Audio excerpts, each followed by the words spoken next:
announced earlier this week, and I actually announced it on the Patreon podcast, The Overflow, a few months ago. So you get a bit of early content there. But yeah, I'm finishing up with TOFOP, which is Will Anderson and Charlie Clausen's podcast and podcast network that I've worked for about 5 years. Finishing up at the end of the year, essentially.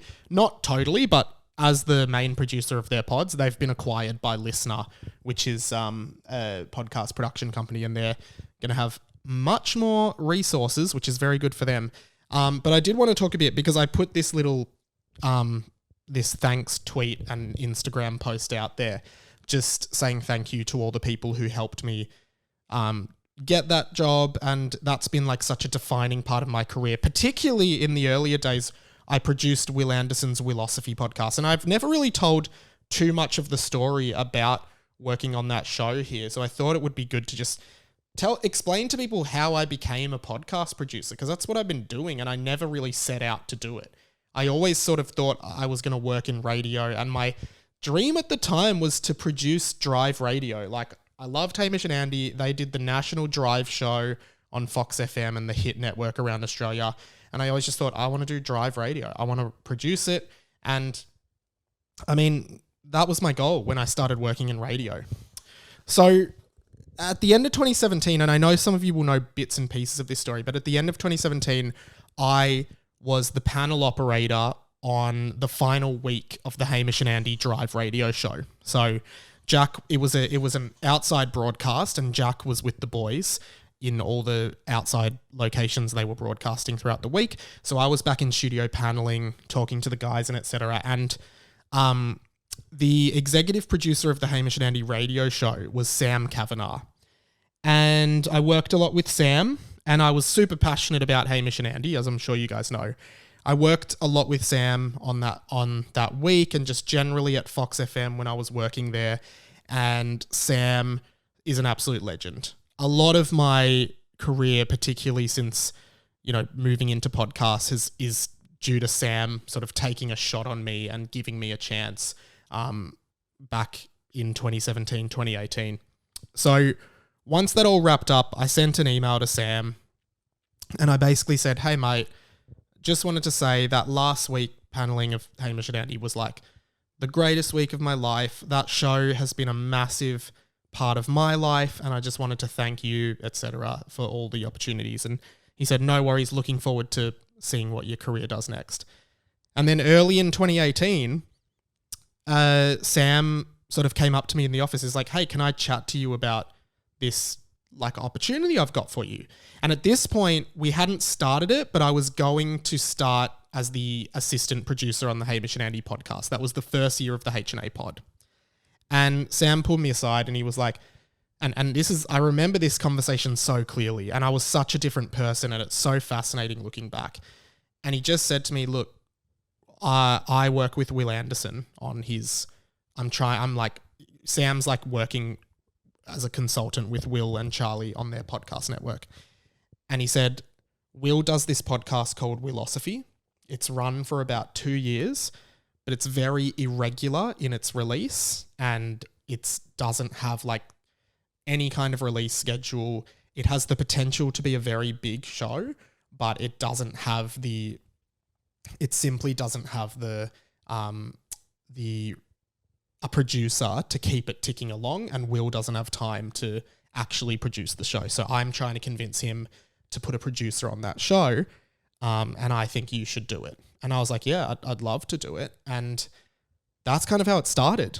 And then the next thing I knew, and I was freaking out. I was like, I'm not capable of this. I can't do this. I don't know how to do this. I don't know how to book guests. I don't have any contacts. I'm new to the industry, blah, blah, blah.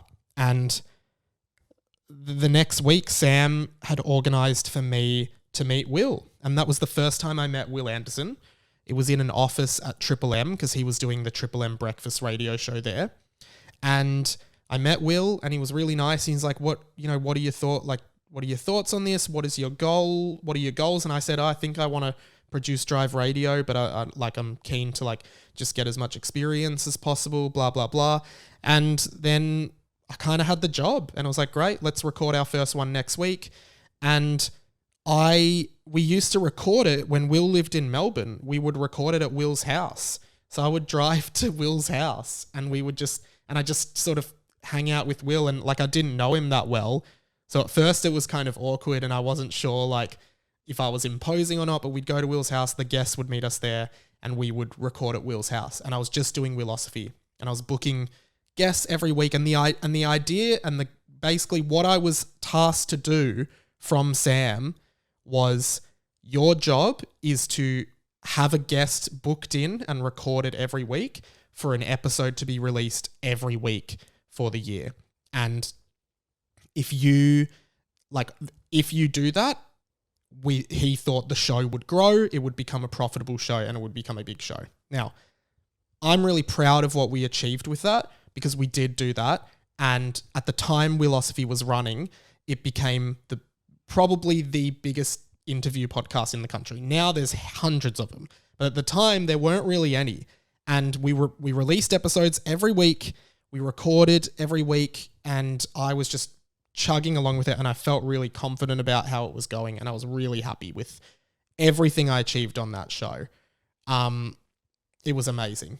Of course, at one point then Will left radio, it hit COVID, and he moved to New South Wales. So then it became a remote podcast, and I had to learn how to remotely set up guests and everything like that. But looking back on that show and my experience with it, it was really interesting because I just was booking all these awesome guests. Like I had booked Julia Gillard, who was the Prime Minister of Australia, which was a big deal. And I had to teach Julia Gillard how to record on GarageBand, which was fun. At one point, like there was Jimmy Carr, the comedian. I was just talking to him on a Zoom call, waiting for Will to join the call, and my housemates were in the other room just hearing me talking to Jimmy Carr, which was crazy. Even like Tony Armstrong, who's become very big in Australia. Funnily enough, like Tony Armstrong came to my house at the time to record his WILOSOPHY episode because he didn't have a mic set up. So I just said, it was when I lived in Northcote, and I just said to Tony Armstrong, come to my house.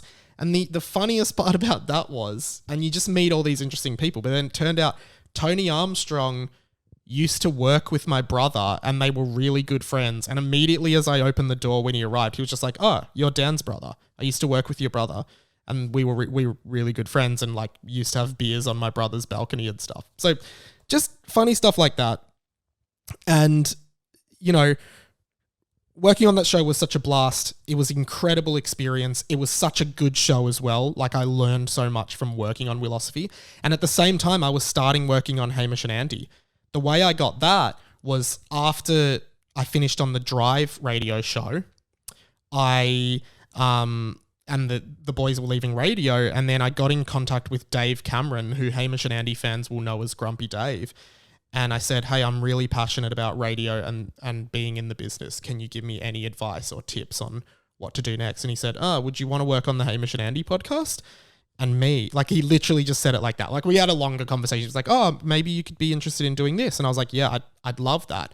And yeah, I started doing that. And when COVID hit, because I was still working casually a lot in radio, I did that paneling stint on the Hot Breakfast with Eddie, Will, and Luke Darcy, and that was an amazing experience that I look back on and I'm like, I can't believe I did that. Like I was like 23 paneling this #1 breakfast show in Melbourne with some of the biggest on-air talent in the country, and I'm just behind the panel, making tons of mistakes, admittedly, but honestly trying my best. And I look back on it all now, where I'm at now, leaving TOFOP, I suppose, and I just think, wow, like how did I do all that?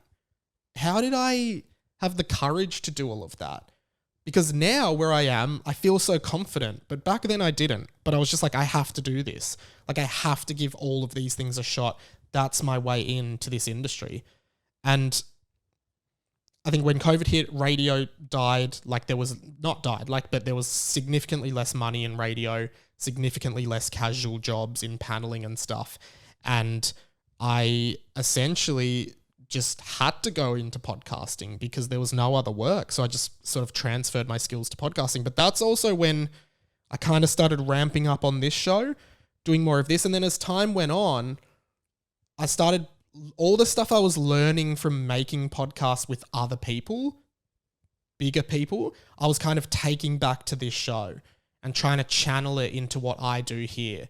And whether that was working with TOFOP and Will and Charlie or Hamish and Andy or even Luke and Lewis and seeing what all these different people were doing in the podcast space and trying to adopt those measures to make my content better. And so, yeah, out of necessity, I just became a podcast producer, and now I don't really do too much work in radio at all.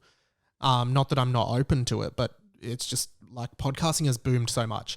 Anyway, eventually I took over as well for TOFOP, FOFOP, and Two Guys, One Cup. It's just been, it was working with TOFOP and Will and Charlie has just been such a great experience, and they've been so supportive of me and this side of my stuff as well, like my on-air stuff, which has been awesome. And Will as well has just from day one has like really embraced me as a producer, and I do feel really lucky, and I don't take for granted the opportunities that I've had. And I would say like a lot of it would have stemmed from not just like a lot of luck in the sense that I was definitely in the right place at the right time in front of the right people a lot.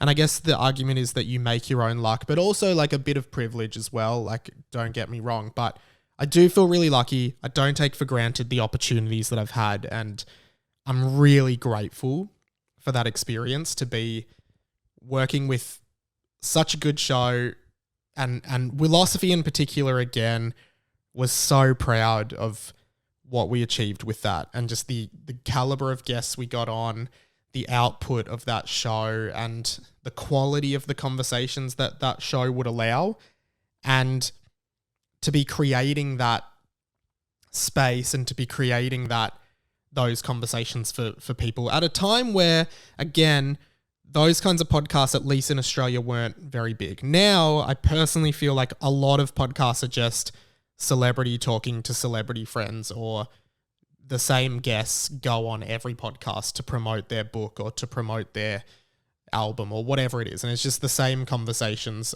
across with the same people across the same platform. And it's like, that's why this podcast is the conversations you wish you were having about the stuff no one else cares about. Because I guarantee you won't hear the stuff I talk about on this podcast on any other podcast in the country. That's the Mikey guarantee. But anyway, life as a podcast producer, it's been really fun. It's been awesome. I still am one, by the way. And the other thing is I'm not really like leaving that much. Like, I'm still working with TOFOP as like a digital producer, editing like clips and videos and stuff. So I'm still working with them in that capacity. And as well as that, I'm still working on Two Guys, One Cup, the AFL podcast. So barely anything's changing, guys. I'm just making a big song and dance, but I am still working on the footy podcast. So just confirming that Mike's bigger year of footy will go ahead in 2023 as planned. It'll be Mike's much bigger year of footy. It'll be a huge year, and I'm very excited for it. So yeah,